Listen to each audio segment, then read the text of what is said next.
Hello, everyone. I'm Zach Bourne. I'm a Senior Policy Program Manager here at Urban Institute. We're excited to have you here joining us today for the Apprenticeship Occupations and Standards Center of Excellence, our tools to expand registered apprenticeship in the U.S. If I were to add one more piece to this title, I would say quality too. But excited to have you guys, quality apprenticeships. So thanks so much for joining us. We have some really terrific experts joining us today, both from government and the private sector, as well as apprenticeship practitioners to really dive into the registered apprenticeship system, the improvements we're making today, and also really what's ahead. First, I'm going to start out with a few housekeeping notes. The event today is going to be recorded, and the recording will be posted online afterwards. You can come back to urban.org to find the recording. We've enabled closed captioning for accessibility. You can adjust your settings to find that. We have speaker biographies that are all available online from all the speakers today. You'll find the resources that we'll talk about today that we're releasing too. Everyone who's on today, except for the speakers, will be talking, or you will hear from them. All participants are going to be muted, but you can type your comments or questions into the Q&A box really at any time, and we'll take as many questions as we can today. And in any event, we'll answer those questions after the conclusion. And then we also have a survey. So we'll give you that survey at the end of the event. Helps us do better and make improvements. So please participate. So joining us today, we have some terrific speakers. As I said earlier, is John Ladd. He's the administrator of the Office of Apprenticeship. John has responsibility for the oversight of the National Registered Apprenticeship System. The National Registered Apprenticeship System operates in cooperation with state agencies, businesses, industry, employers, labor, and education institutions. It's really the nationally recognized credentialing system for skilled and technical occupational training, and has 600,000 active new apprentices in the U.S. It's a major way that we're preparing the labor market to be ready for the future of work. Patrick Cushing is with us today. He's the founder and CEO of WorkHands. If you haven't been to WorkHands, it's a really terrific tool. It's web and mobile available platform for apprenticeships to track your apprentices as they go through it. And WorkHands is a partner with us on the Registered Apprenticeship Technical Assistance Center. WorkHands' mission, I love it. The mission is to make apprenticeship simpler. Great mission statement, Patrick. Love it. Bhavani Arbande is the Principal Research Associate at Urban Institute. She's also a very good friend. Glad to have her on joining us. She's a labor sociologist who focuses really on enduring inequalities in the labor market, women's labor force participation and apprenticeship, and has some other amazing talents. Her expertise is in program design, implementation, qualitative methods, research, policy analysis, and technical assistance. Also joining us is Catherine Costello. She's the director for North Carolina Apprenticeship, which is the state apprenticeship agency for North Carolina, and it's located in the North Carolina Community College system. As director, she oversees the state's registered apprenticeship activities. She's been with North Carolina Apprenticeships since 1994 when it was housed in the North Carolina Department of Labor. Glad to have such expertise with us. And we have Sean Ofelt. He's a former Navy SEAL, and he's the CEO of Transition Overwatch, where he leads the company's mission and execution of its innovative military hiring programs. Sean and his team brought to market something called the Unconventional Apprenticeship. It is the first holistic military hiring program optimized for employers and transitioning military members. Well, let's dive right into it. So background, if you're not familiar, this is the first time with Urban Institute. We're a nonprofit research organization Nonpartisan. We're in Washington, D.C. We're composed of over 600 employees working on economic and social policy research, technical assistance to improve the outcomes for people, for families, and also communities. We have a real robust and growing apprenticeship portfolio. We have a great team working with me. And as many of you know, we have considerable experience in developing occupational standards for registered apprenticeship. Some more work that we're doing, we're a youth and tech apprenticeship intermediary, so we support companies. We've supported scores of programs to be registered and launched, help with the technical assistance to build apprenticeship programs and provide them with the resources, including financial resources, to support apprentices. So let's talk a little bit about the Registered Apprenticeship Occupations and Standards Center. It's a relatively new project, and we're one of 4 TA centers that the Department of Labor has really as an extension of apprenticeship. And it focuses in on 4 areas. We focus in on occupations standards. There are 3 other groups that focus in on partnerships, diversity, and data. And really our focus is how we prepare employers with program standards and occupational frameworks that are really modern, relevant, and readily available. So the first of this project, the first piece is really about what we do on national occupational frameworks. We're building 80 of these, and they're intended to smooth the path to adoption of high quality apprenticeships. We'll talk a little bit more in detail in a few moments about what those look like. Today, we're launching something pretty exciting, the Registered Apprenticeship Standards Library. It houses the nation's apprenticeship standards. We'll keep them up to date and make them searchable. With our partner WorkHands, we'll be discussing the further development of this new digital tool later on in the program. And we're publishing a number of reports on registered apprenticeship to really build the body of knowledge around what makes for a high quality standard system. And we're releasing a new report today. If you go to our event website, you can also find that report we're releasing called Creating a Gold Standard National Occupational Standards Development System. So thank you, Basha Katz, for writing that. Excellent work. So these are the overarching efforts that our Technical Assistance Center with DOL is really focusing in on to help upgrade, modernize, and maintain a high quality and sustainable system. This work builds off, some work that you may be previously familiar with, the competency-based occupational frameworks. We built 40 modern standards in a variety of different industries, from IT to transportation to manufacturing. Those are also all available if you go to urban.org/CBOF. You can find all the standards if you're looking to build an apprenticeship program. At this point, it's important to note how far our apprenticeship system has come. When I started working on apprenticeships a decade ago, we could only dream of the opportunity to work with national occupational frameworks, to be able to point employers to an industry-driven occupational standard that could be plug and play, and to quickly build high-quality programs that can be used to prepare an apprenticeship registration nearly anywhere, nearly in any state. Certainly there are some exceptions, but we won't be talking about those today.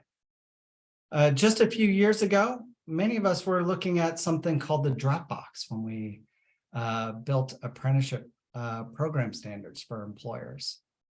And it was a place where you could find standards, but you weren't really sure if they were quality. Maybe you weren't sure when they were registered.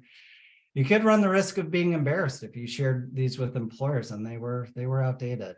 And today we hope to change the narrative on that. We're celebrating. This is a celebration of tools being released, and we have a couple of exciting new tools for you. So we're releasing the availability of the first 9 national occupational frameworks and a new registered apprenticeship standards library. As a practitioner of developing apprenticeship programs, I believe these tools will be game changers for many of you. But to get us kicked off, I'm going to start with John Ladd. He is the administrator at the Office of Apprenticeship, to give us a little bit more context on registered apprenticeship modernization and the efforts underway. John, turn it over to you. Great. Thanks, Zach. Hi, everyone. Welcome. So excited about today's webinar. This is really exciting. And as Zach mentioned, really a big step forward in this work. Just so glad, that we are having this and sharing this information with you all today. What an amazing panel you're all going to hear from as well. So really excited about today's developments. I think it's important to talk, as Zach has already mentioned, that this is part of our overall efforts to modernize, diversify, and expand registered apprenticeship. This is an important piece of that. But there are a lot of different things that we are working on, but this is really a critical cornerstone of that. As Zach has mentioned, this Technical Assistance Centers is one of 4 technical assistance centers that we have funded recently. And the way to think about these centers are that they're really trying to address some critical needs and some critical gaps that we have in the system. And again, Zach had mentioned them earlier. We have a technical assistance center with JFF around DEIA. We have a center focused on better system alignment, particularly between workforce and education systems and registered apprenticeship. Technical assistance center for data. How do we better leverage and use the data we have? How do we provide more actionable data to the system? But how do we really delve into the wealth of data that we have on registered apprenticeship and use that to help craft policy and technical assistance efforts? But today our topic is on the TA Center for developing high quality registered apprenticeship standards. Well, these arrangements that we have aren't a grant or a contract. They're a cooperative agreement. And that really creates the foundation for a greater partnership and closer working relationship to provide the system with this quality TA. So again, as Zach mentioned, this is really about a partnership, about us working together, about these TA centers being an extension of the system. And we really want to make sure that all of the stakeholders within the national apprenticeship system are able to leverage all of this important work and all of the important resources that are being developed. So first of all, I want to thank Urban for their incredible leadership and partnership on this work. We've been working with Urban for quite a few years on similar work that was really formalized in the creation of this TA Center. And today is just a huge milestone in the development of that work. So what are national occupational frameworks? What are we trying to do here? What we're hoping to do, and again, Zach mentioned a lot of this already, was we want to develop high quality competency-based workplace schedules that are vetted by industry and approved by the Office of Apprenticeship for use at a national level. As Zach mentioned, standards have been developed for the 85 years that apprenticeship has been in existence, but we really wanted a way to elevate this work, improve the industry vetting of this work, and create a mechanism to allow these standards to be available off the shelf, ready, plug and play, ready to use by any employer or industry group across the country that wanted to use them. And this is really addressing a major gap in our system. When you think about our international counterparts, whether that be Germany, Switzerland, even England and others, they all have very robust systems and processes to develop these kind of industry vetted frameworks. There's typically one set of standards that govern that occupation. There's a whole process for developing those. It's very visible, very public in how that process moves forward. And we really didn't have anything like that in the US. And so while we're not replicating those models exactly, we did want a place where there could be broader consensus-based industry-wide standards that can be used across the system. Many folks may know, we have what is known as national programs and national guideline standards, and those were often confused with this idea, but those programs were really more national in scope in terms of their operation, but they were generally for use by a single organization or association. And these are really different. These are meant to be cross-cutting across an industry, across multiple employers, not employer specific, but again, industry-wide and industry vetted, that could be used on a national basis to provide that national applicability and portability across the industry. And that's why these are really so important. And it's really the strength and the expertise of the Urban Institute in terms of their ability to pull these together and develop the hopefully 80 occupations that we'll be talking about here a little bit later. But Urban is our partner in helping to convene a broad set of industry groups. And then ultimately these occupations and standards are approved by OAs so that any state or any sponsor can incorporate them into their program, and really minimizing the time it would otherwise take to develop a new program or occupation. These frameworks are competency-based, but also have time ranges built in. And that's a real benefit to both the sponsor and apprentice to have an idea of how they're progressing through the program. You'll hear more about that.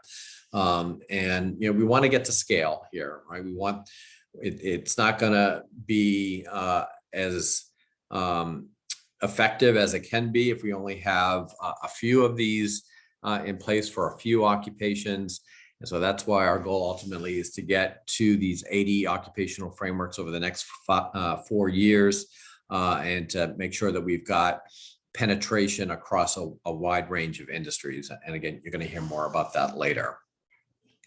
I guess the last thing I want to end on is the vetting and approval and industry input is really essential to the success of this work. We want to make sure that the standards again reflect the broad and collective voice of industry, including employers, industry associations, labor organizations. It's just incredibly important that all of the stakeholders within the system are providing the necessary input to make sure that these do have that industry-wide acceptance that we're looking for. And so I'll make a plug on behalf of Urban on this work, that if you're interested in being a subject matter expert, I encourage you to reach out to the Urban team for more information. Again, these standards are only as good as the input that we receive on them. And so that's why that's critically important to get that input from the experts and from the people that are doing this every day. So again, I'm really excited about today's session. Thanks so much for having me here today. I'm going to try to stay on here as long as I can, but I'm going to turn it back to the Urban team to get us started. So thanks, Zach.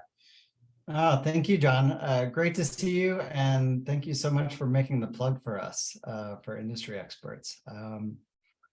So let's hop in a little bit and talk a little bit more about the National Occupational Frameworks. At Urban, we work on a number of apprenticeship projects. And one of the things that we found in working with employers and partners is we really learned that high quality frameworks are hard to find.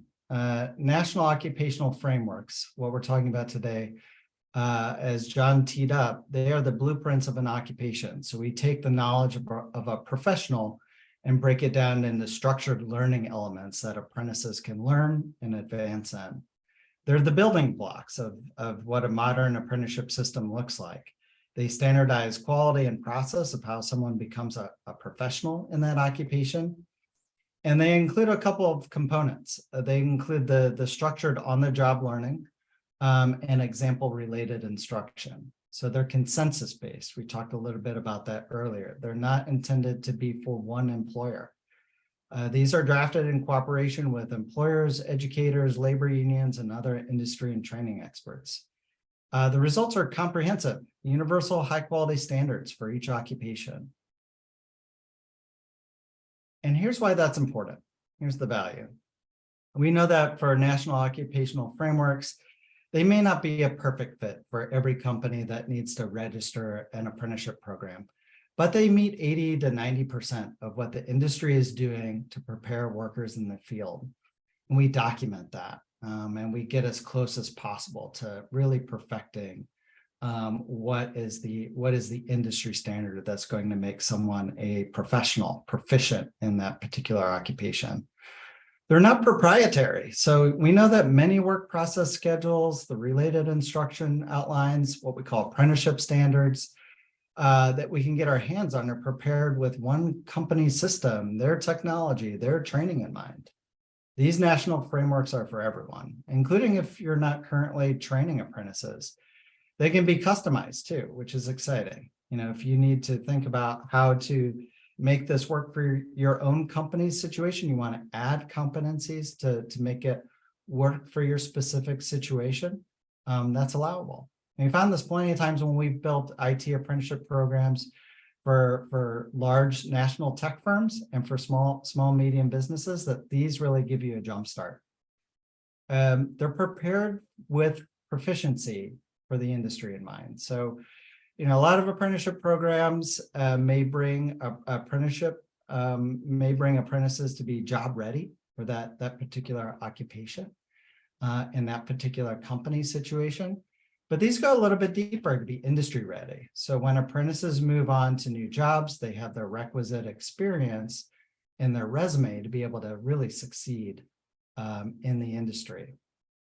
So let me show you a little bit about what we're releasing today. So in the right-hand column, or I'm sorry, in the left-hand column here, are all the national occupational frameworks that have currently been approved by the Department of Labor. So junior cloud engineer, interpreter and translator, paralegal, legal assistant, the former one, it's fun to do that one, supply technician, and more.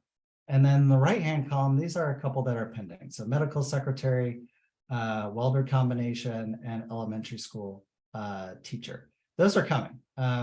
We finished with them. We're just kind of wrapping up the approval process, and those will be coming online very, very soon. And so we've built a lot of these. You'll notice that a lot of these occupations are non-traditional, outside of construction, most of which were not available to the registered apprenticeship system. So when we proposed occupations and we decided in this cooperative agreement with Department of Labor what we would build, we looked at occupations that were currently not available for the registered apprenticeship system, ones that were growing in the labor market, ones that are really critical, either to the labor market, the supply chain, for the future of work, you know, including climate resiliency, building a climate resilient workforce. Occupations that are high in use in the apprenticeship system that needed further standardization. And those occupations that, you know, really the training may soon be outdated and could use an update. So we have 12 here that are currently completed or pending approval from DOL. And we anticipate having another 20 frameworks close to completion in June or July, and another 30 by the fall. So we're quickly scaling up here, which is really exciting. And let me show you what's coming up. So there's a number of occupations we're working on: infection preventionists, forest fire inspections and prevention specialists, talking about that climate resiliency, appraisers and assessors of real estate, financial examiners. So we have some what we might call professional services, white collar occupations that are really exciting that are coming. Occupational therapy assistant and healthcare insurance agent. So a lot more that you can see are on their way. I know a lot of folks are really excited about getting apprenticeships into education. So teaching assistant is another one that we're working on. Now I have the pleasure of turning it over to Patrick Cushing to release the Registered Apprenticeship Standards Library to the world. So Patrick, take it away. Actually, Zach, I think we're doing the panel first. You do the worries. panel, then hand it over to Patrick. And then Thank hand you. it over to Patrick. Absolutely. We're setting this all up. So it's coming soon. All right. Catherine and Sean, may I ask you to turn on your cameras and unmute yourself? So it gives me great pleasure to introduce both our panelists today, Catherine Costellas and Sean Offelt. Catherine, as Zach, gave a little, great introduction to the both of them, but Catherine has deep experience in the world of registered apprenticeship. She started in the North Carolina Department of Labor in 1994 in the pre-apprenticeship division, and is today the director of apprenticeship NC. Maybe we ought to have a registered apprenticeship program just for that, Catherine, just to become a state director, I think you're in a nice way. She's saying, you're old. You've been doing this way too long. In a very nice way. Thank you, Bonnie. Not at all. Your wealth of knowledge, that is very useful here. Sean is a former Navy SEAL and the CEO of Transition Overwatch. So when I asked him what it felt to, be leaving the military, he said it felt like jumping out of an airplane and leaving everything he knew behind.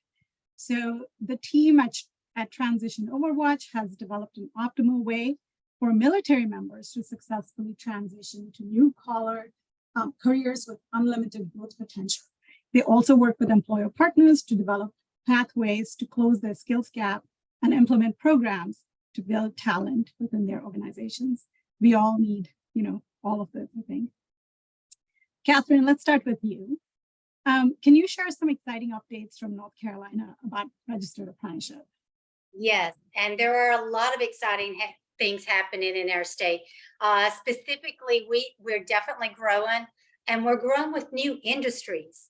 We've got electronic vehicles coming in. We've got bio network. We've got all the biopharma industry. So there's just a lot of industry sectors who are coming to us for apprenticeship, which is something very different from previous years.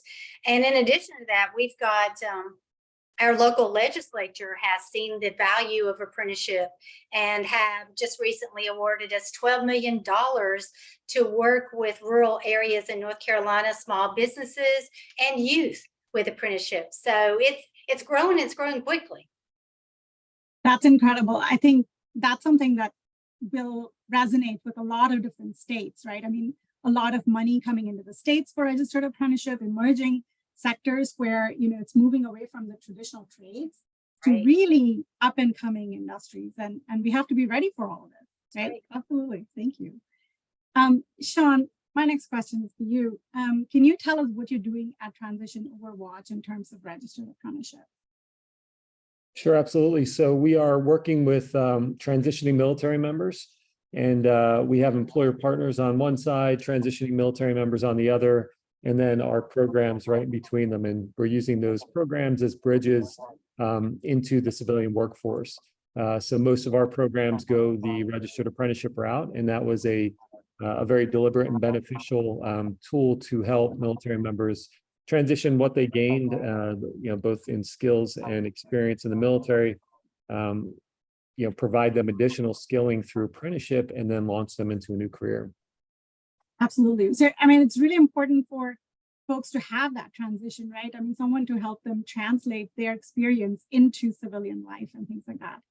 What was it for you coming out of that? How did you find registered apprenticeship? So 3 years ago, I would say I didn't know much about it other than that it existed in the trades. And as we started looking at the various different programs that existed, we really looked at, what exists pre-transition, what exists post-transition that we could bring together in order to provide a tool that works not only for employers, but also for the military members. And that's really where registered apprenticeship came into play. Fantastic. Catherine, going back to you. Registered apprenticeship is really, enjoying a renaissance. I mean, it's really growing in its, power as a tool for talent acquisition for companies, reducing the skills gap and everything. And yet, employers face challenges, right, in terms of creating these apprenticeships and things like that. So what challenges have you experienced in your state, North Carolina, with providing employers with high quality standards that they can customize and register? Right, right. Yeah, it's a big challenge, and especially just like what I just mentioned with the new industry. The industry is changing so quickly. You just can't really keep up with it.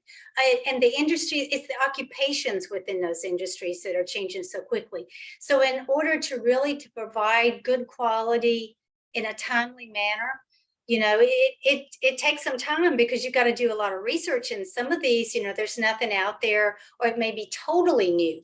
And so it's really difficult to get something put together in a time efficient manner that is truly good quality for the employer. It takes time. That's right. And you have a great team to build this out. And yet it takes a lot of time working with employers closely, looking at their needs and what kind of talent needs that they have, and then building that program up and working with education partners. Right, exactly. Sean, Transition Overwatch is a sponsor of registered apprenticeship programs with several occupations, right? Technical sales rep, software developer, network administrator. Can you share your experience registering occupations? And then what was it like to use a competency-based occupational framework to build and register your program? Well, we were lucky enough to have the privilege of working with Zach and the Urban team. I would say as we started looking into registered apprenticeship, and especially in the occupations in the tech field where typically that wasn't something that was in existence, we ultimately were looking for that 80 to 90% solution Zach mentioned earlier. We're working with multiple employers. Every employer is going to have a slightly different need. So having something that fits the baseline needs for everybody was important to us.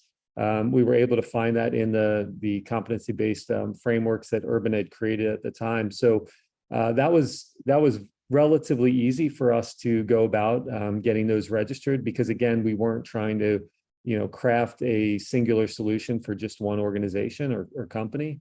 And I would say that's something important for really anyone that's considering registered apprenticeship, is with the way that the skills are changing and the speed at which they change, having that flexibility and adaptability built in and having a strong foundation are two kind of critical components, I think, that make for a successful registered apprenticeship. Fantastic. How long did it take, may I ask, for you to, since you started talking, to actually register the program? So it wasn't too bad. I think from the time we started talking, and Zach could correct me on this, but I believe we had the first set of occupations registered in about 4 months. And then we had, over the next course of probably 3 to 4 months, registered the others. That is it's an incredibly short amount of time. And I think starting with that competency-based occupational framework that you could then customize, I think, resolve some of those timeliness and effort kind of questions as well. Catherine, do you think having standards accessible, right, to everyone can improve the take-up of apprenticeship and registered apprenticeship better? Can it build scale for that? Oh yeah, absolutely. I think it would be just fundamental in really creating a robust training program. John earlier was talking about the European system. I think this would even be better than the European system, because we have a wider range. You've got states, we've got things happening in North Carolina. California has a lot of things going into clean energy, but to have one central point that I could go and look, oh, here's something that California just got through putting together. Oh, here, employer XYZ, here are some things that I wasn't aware of, and the employer can look at that and say, yes, this is exactly. You talk about making something more consistent, time efficient.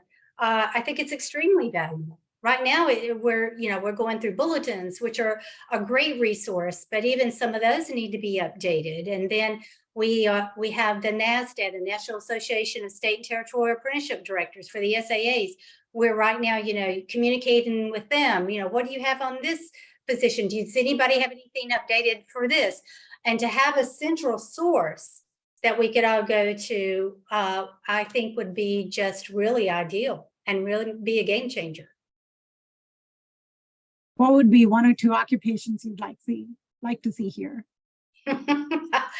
Well, I think the one thing that's really big on for us here in North Carolina is the whole electronic vehicle. Okay. And I really think that, you know, a lot of the electrical things are going to be standard for any electrician occupation. However, you know, just like solar panels, you're going to have something a little bit different added to the as electrician piece. And what are those things? What are going to be those added things? So I think the electronic vehicle, you know, putting in the stations across the state, you know, what is that? What is that going to look like? Sure, we've got the electrician, but what else is going to be needed for that? And imagine if you had one of those apprenticeship programs already there and you can cut that time down, right? Exactly. Yeah. Yeah, and I'm so happy to share that you saw a demo of the library and immediately said, how can we get our North Carolina, you said, programs into that system, into that library, so everyone can benefit from this. And in real time, you know, in much quicker time than having to do research, you can go in and just click and you can see what's come up. So yes. Fantastic. Sean, if other employers were to approach you about starting a new apprenticeship program, what advice would you have for them? I would say first, make sure they're in the skills-based mindset. You know, we see that with a lot of employers. If you're not in that mindset, it's very difficult to see the value and adopt apprenticeship. The second piece is just get started. Start taking the actions. You know, too much planning sometimes is too much. And again, looking for that 80 to 90% solution that's going to lay the foundations, but give some flexibility as the occupation, you know, adjusts and adapts over the next, you know, couple of years. I think we're seeing that now in software developers and AI, and just how quickly that whole area is moving, and that whole occupation, if you will, is moving. So just maintain some flexibility in there as well. But those are really the biggest thing is get started. I would say. What is the next occupation you're considering to build out? So we are working on a supply chain logistics program. So we're excited. Just a lot of demand from the industry. Fantastic. As you would know it, we are building one. So you will have access to that very, very shortly, as soon as we get approval from DOL. And making a plug for National Occupational Frameworks here, they're not only vetted by subject matter experts, but also at least one national association, right, in the industry sector, and have been approved by the Department of Labor. So it's a win-win for sponsors like you that want to adopt these programs, and others as well. So I'm going to pause here and take a look and see if we have any questions from the audience for the both of you.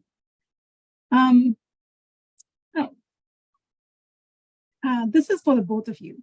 How can an employer estimate the time investment to develop a custom program and potential cost involved? Catherine, would you like to start?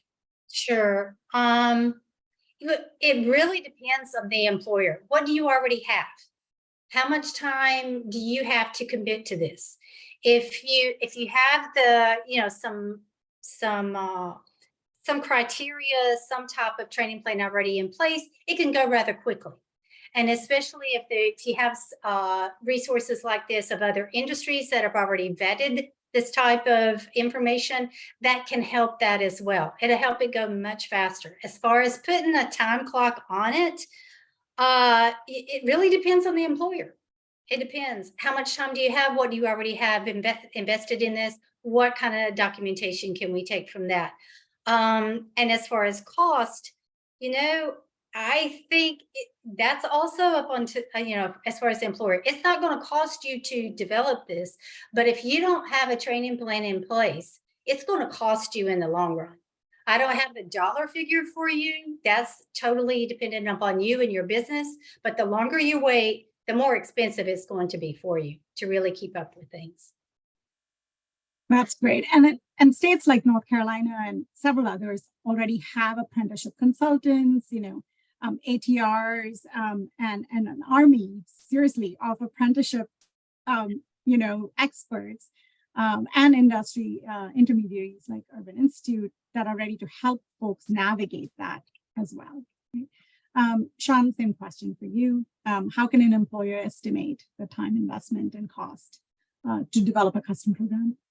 Yeah, I was gonna say very much in line with what Catherine said. I think the one thing to keep in mind for employers is there's tons of intermediaries, there's sponsors out there that have done the heavy lifting already, and looking out for them. There's a lot of dollars available as well, state by state, and at the federal level. So I would recommend, if they're completely new to apprenticeship, definitely linking up with an intermediary or a sponsor on a national level.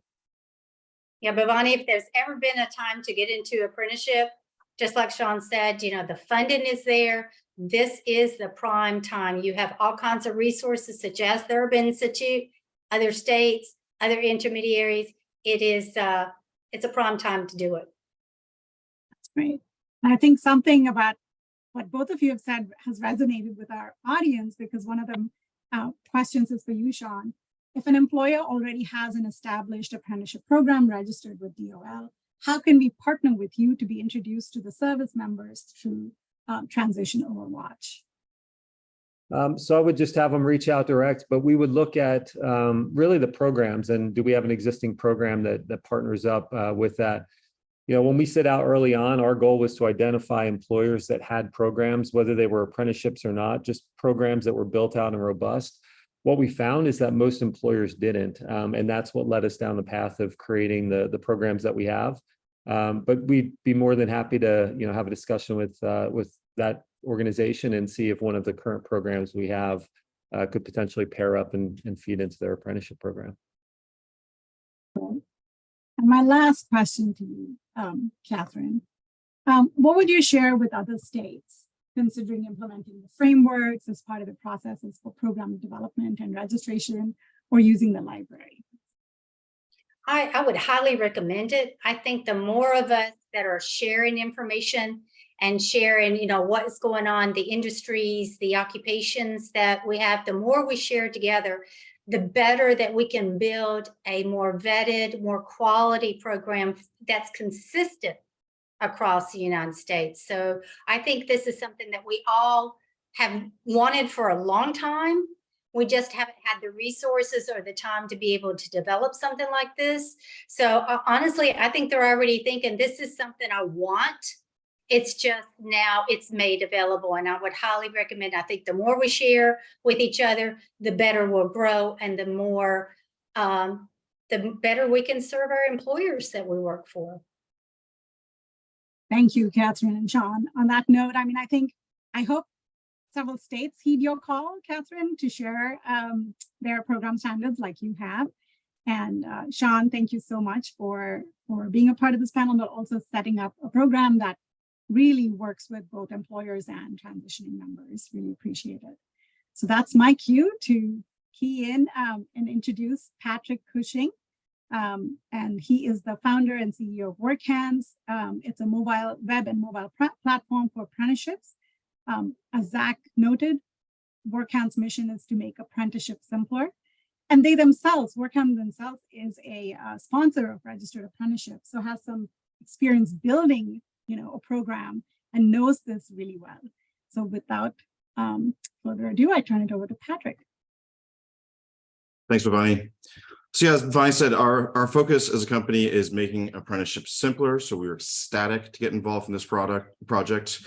I think that mission extends beyond what we do for workhands.com. And so this is the first thing we've done outside of the WorkHands domains. We're building the registered apprenticeship standards library with the Urban Institute under this grant. And the goal is to build, as Catherine was saying, that single resource where you can find occupation standards for all states, OA and SAA alike, all industries and all types, standardize what you're seeing, across different standards, and make it so that it's searchable, it's filterable, it can be exported into something that you can use for your own needs, for your own registration. And I think beyond just any of that, the key really is just making it so we're lifting the veil over what an apprenticeship is. I think if you're new to apprenticeship, there's a lot of terms you have to take on. There's an understanding of what an apprenticeship program really looks like. What does it mean to track something by time? What does it mean to track something by competencies? And so it's really just about making the entire process more transparent by making this information available and making it so it's tied to actually registered programs. So I find to be really, really important. So instead of talking about it, why don't I go ahead and do a bit more showing than telling? So let me get going on that. So what I'm going to take you through is the initial launch of the Registered Apprenticeship Standards Library, or as I will typically refer to it, really what we're doing here is open sourcing apprenticeship standards. 20 years ago in the software world, everything we did was proprietary, it was behind closed doors. Everybody had to redo the same things over and over and over again. And there was a push after that to really share those things that could be similar. And what we want to do is the same thing in the apprenticeship world. Instead of making it so that all this information is held closely, what are those things that we can share and make publicly available so we can drive the entire industry forward and we can all benefit from it? So we're starting with our largely publicly available resources. So there's many states and organizations who put out their apprenticeship standards publicly. There's states like Oregon, Washington. There's public postings for New York State or California. HCAP puts out healthcare programs. And we have some of our first private contributions we're working with as well from the states of Alabama and from Kansas and Colorado and North Carolina on its way as well. We have about 300 work process schedules and related instruction outlines converted, and some we start to search through now. We have about 1,000 in the queue to go through, and our goal coming out of this is that we can go state by state and put that in the thousands, so we really have a robust place for you to find any type of program you're looking for. So if you go to apprenticeshipstandards.org, you can see what I'm talking about. You can start by doing a little bit of browsing. Right now, we're just featuring those things we've gotten from publicly available resources. You could eventually have a whole bunch of different industries we'd feature here, popular states. We have the National Occupational Frameworks from Urban Institute here. You can pull up and see those in the same format. But let's just take a real example. I think especially in the new industries like Catherine was referring to, it really helps for a potential sponsor to see what does it look like to create an apprenticeship program as, say, a medical assistant. And so I'm going to search for medical assistant programs. And now I'm going to find actually registered programs at a whole bunch of different states and a whole bunch of different models. And I may be new to apprenticeship. I may not know what any of this means. So what does it mean to be a time-based program? What does it mean to be a competency-based program? We want to educate people as they come through. Maybe, I want to find an example, out of Oregon. I can pull this up. And instead of having to dig through the PDF itself, I can get a very quick sense of what's in this time-based program. What does the related instruction outline look like for this program? Maybe I want to go, that's not quite right. Maybe I'm based somewhere else. Let's say I'm based in Alaska. I want to pull up an example here. And one of the things I think that's neat about medical assistant programs, you often see them getting kind of like two birds with one stone, where it's, all right, it's a time-based program. We have a list of competencies we also want to complete. And as you're going through, maybe this is the language that really lands with you. This is actually very similar to what we have to go through for our licensure. And so this could be a fantastic example for my program. If I want, because in this case, this is publicly posted on HCAP, we can actually see the original document this came from and go through and again, really get the sense for what does this look like when I register my program? What am I going to see? What do I have to submit myself? And what can I do to make this my own? And so now I can go ahead and download a working copy of this version. I can drop this into my own Appendix A and work with it, whether I'm in OA or SAA registration state. So I have this information in a way that I can customize for my own needs. So that's really the core use case, making sure that you can go and find examples of programs you're looking to start yourself, examples of programs, maybe you have a client that's looking to start and you haven't seen something like that. As I said, you can browse this by industry. You can go through and find, as we have more and more industries, we'll feature which ones are most popular. You can go by state. As I mentioned, we have a few of our first states submitting beyond what's publicly available. So state of Alabama, one of our first contributors here, has provided a lot of their programs. You'll notice in their case, a lot of these are anonymous. So things are publicly posted. We're able to use their information. Things are anonymous. Right now, you won't see the original documents. Eventually, those will be up with any information redacted, but you can still download a working copy and make it your own and get a sense for what does it look like to be an aircraft mechanic if you're registered in the state of Alabama. So that's kind of the core of it today, making sure, again, the hard work of taking all this information that you all have been putting into PDFs and Word documents is slowly put into something searchable. We import in the system. There's a constant effort to clean what's in here, standardize. This information looks slightly different, for different programs, different state. And, what's coming next is, again, ongoing cleaning from there. And one of the big things we're looking forward to is the real problem of having a whole bunch of examples of the same thing. What happens when we have 20, 30, 40 of the exact same utility program in here? How do we take that information and collapse it down so you can look at one authoritative source? How can I go in and see, is there a special version of this? Maybe I want to look and see the National Occupational Framework from Urban in here and get a sense of, oh, this might be the gold standard we want to pay attention to. So that's really our focus, just constantly standardizing, bringing more information, and then finally getting more of you involved. If you're an intermediary, if you're a state that wants to get involved and contribute, we'd love to get you as part of the program. We want to get you to contribute your standards directly. You could do so right now.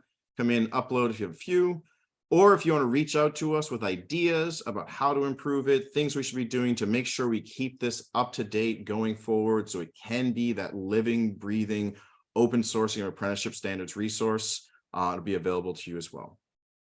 So with that, I'll stop and see if there are any questions or anything that I missed you want me to take care of, Zach. Yeah, so we have a couple of great questions, Patrick. One that I really appreciate Anne asking is how states can get involved. That's a great question. So states get involved. You can reach out to me directly at patrick@workhands.us, or if you come in, like I was saying, you can contact us directly on the website at apprenticeshipstandards.org. If you message us, we can then reach out and figure out the best way to get what you have today, what we can feature, what we can't. It's been a combination of, hey, we have a Dropbox, we have a Google Drive, this is literally in a file system somewhere, somebody has to scan. We will figure out what it takes to get that information in the system. Very good. What's available here? We had someone asking, is it just non-traditional or is it traditional? What do you kind of view is going to be available at the library? It's a great question. Everything we can get our hands on, I would say. We're certainly trying to focus on not having really old standards in here. Just alluding back to the Dropbox people mentioned earlier. In some cases, that's great. It fills a gap. We haven't seen an occupation in that area. If we have something that's old, that's the only version, that is a starting point to make it better. But we have new industries in here, certainly from the occupational frameworks. We have a whole bunch of healthcare programs already in here, and we have a whole bunch of traditional programs as well. So the goal is to have one source for any type of program, regardless of what you're looking for. Great. How does this, we got a question, some folks are using this thing called Occupation Finder on apprenticeship.gov. Yep. How does this tool different from what's available at Occupation Finder? Yeah, I think the focus here is really making sure when I'm looking at something on apprenticeshipstandards.org, it's an example of an actually registered program. This is something I know some other program has used, rather than something just pulled from a list of potential competencies. I know that this has been vetted by an individual sponsor. I can say, yes, they used to start this program. And that's something I think Bhavani mentioned it, we lived through ourselves. So we actually registered for an internal software developer program. We looked at half a dozen versions of actually registered standards from other software developer programs so we could find one we were looking for and we knew had been validated and registered itself. So I think that's the biggest thing for me, as well as you have a mix of both Office of Apprenticeship and state apprenticeship agency standards in here. So you can cover any basis. You can find something specific to your state, and you can find examples that have actually been registered that you can be confident in. Great, great. My friend Donna has a good question, which is, are all of the apprenticeship standards available today? We are working on it. It is a large, but I keep saying finite task to take what is in all of those PDFs that you all created, Word documents. We have about, I think, 1,400 to 1,600 or so in the system. We've converted about 300 so far. And my hope is that coming out of this, we have a whole bunch more to go through. But we are adding, I think, roughly about 100 or so per week to the system. So we will get there, but not all there today, but we're working on it. Great. Well, I think that wraps us up in terms of the questions. We'll go right into the closeout. Haley, if you can bring up our slide deck one more time. While we do that, we did have a good question come in regarding, is there anything available for state governments? Yes, there is, both at the library as well as the National Occupational Frameworks. There'll be frameworks available specific to both state and federal government. When we think about some of the IT positions that are available, we're coming out with a junior cloud engineer that could be applicable to state government. Thinking about those drug counselors, again, maybe a state and local government position, forest fire inspection preventionist and specialist. Again, something that we could definitely see and saw specifically in California as an apprenticeable occupation that could use these national occupational frameworks.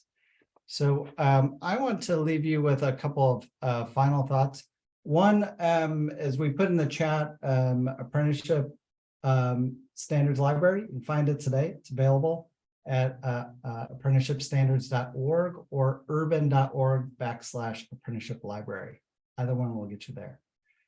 And to come and visit our new, all these resources are coming online. Come visit us at urban.org/AOSC. The website, you'll find 4 of the National Occupational Frameworks that are immediately available. Another 5 will be posted very shortly. These 5 other ones are getting brand new Rapids codes, so they're getting stamped. And we have a guide to National Occupational Frameworks. We're releasing that today. That's on the website. It gives an explanation of how to use National Occupational Frameworks and how to use them to build, of course, registered apprenticeship programs. The new brief, creating a gold standard National Occupational Standards Development System. This brief describes the current landscape of apprenticeship standards in the U.S. and Urban's process for how we build these new National Occupational Frameworks. Thank you to Basha Katz and the whole team that worked on that research. I also just want to invite you to be an industry leader to participate in this work. Tell us what your industry needs. We're looking for good ideas where industries are growing, what apprenticeships could be built to fill talent gaps, and what national occupational frameworks could support your business. We have a survey on our website where you can put that information in. And we also offer you to be an occupational subject matter expert. And these national occupational frameworks are only as good as the input we get from experts like yourselves. And if you think you're an industry expert and you're engaged in one of these specific occupations, would like to review one of those occupations, please contact us either through the website or apprenticeship@urban.org.